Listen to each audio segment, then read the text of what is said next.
sahabat rumah belajar, perkenalkan saya Marta Nepospos dari Sekolah Kristen Kalam Kudus 1 Medan. Berikut ini video pembelajaran untuk kita hari ini. Sahabat rumah belajar, kali ini kita akan belajar bahasa Indonesia kelas 4 SD dengan topik gagasan pokok dan gagasan pendukung. Setiap topik pembelajaran memiliki tujuan pembelajaran. Tujuan pembelajaran kita kali ini ada 2. Yang pertama, siswa mampu mengidentifikasi gagasan pokok dan gagasan pendukung di setiap paragraf.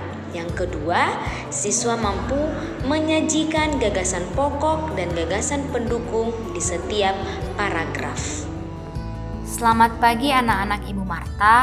Hari ini Ibu akan menjelaskan materi perdana untuk kelas 4 Bahasa Indonesia dengan topik gagasan pokok dan gagasan pendukung. Anak-anak Ibu, di satu paragraf ada beberapa kalimat penting yang harus kamu tahu, yaitu kalimat utama dan kalimat penjelas.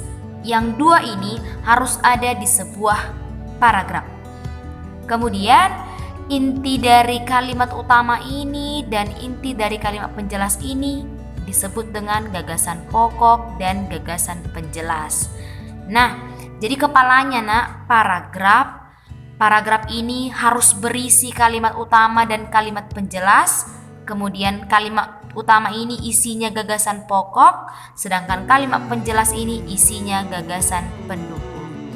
Berikutnya Ibu Marta mau menjelaskan arti dari gagasan pokok dan gagasan pendukung. Kalau dia gagasan pokok, itu inti atau topik atau apa yang dibahas di dalam sebuah paragraf itu disebut dengan gagasan pokok. Dia intinya, yang paling utama dibahas apa? Itu gagasan pokok.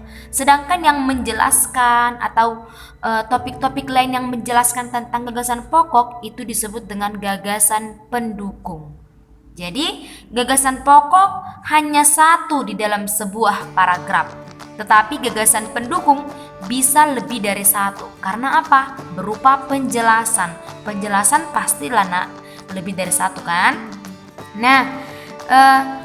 Bapak Ibu guru ataupun kamu pernah baca di soal-soal nanti atau di buku-buku yang pernah kamu baca, ada sering nama lain untuk gagasan pokok itu sering disebut ide pokok, gagasan utama, pokok pikiran, sama itu. Jadi nanti semisal Ibu Marta sebutkan gagasan utama paragraf sekian, jangan bingung, itu sama ya gagasan pokok dengan gagasan utama.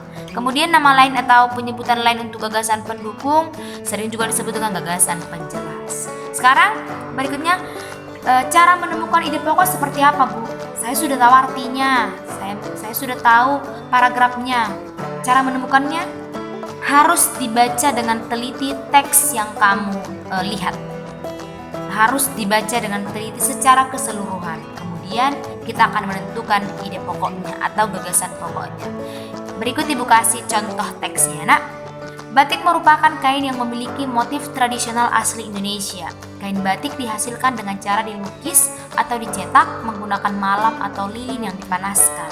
Kain batik berasal dari Pulau Jawa. Seiring berkembangnya waktu, batik tidak hanya di Pulau Jawa. Beberapa daerah di luar Pulau Jawa juga menggunakan batik sebagai pakaian tradisional. Ini sebuah paragraf terdiri dari 5 kalimat. Kemudian di dalam paragraf ini ada satu kalimat utama. Kalimat utama itu bisa berada di awal, di tengah, bisa berada juga di akhir paragraf.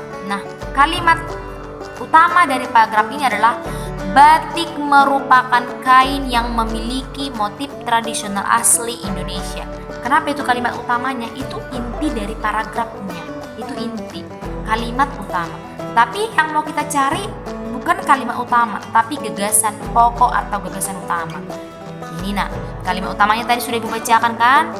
Gagasan pokoknya, inti dari kalimat utama itu disebut dengan gagasan pokok. Jadi kalau kalimat utama panjang gagasan pokok lebih singkat sedikit lagi. Itu nak. Jadi gagasan pokoknya, batik merupakan kain asli Indonesia. Jadi diambil intinya aja. Itu gagasan pokok. Kalau dia gagasan pendukung atau penjelas, singkat juga nak, tapi lebih dari satu. Jadi kalimat pendukungnya nak, kalimat nomor 1, 2, dan 3, dan 4 itu adalah kalimat kedua di paragraf tadi.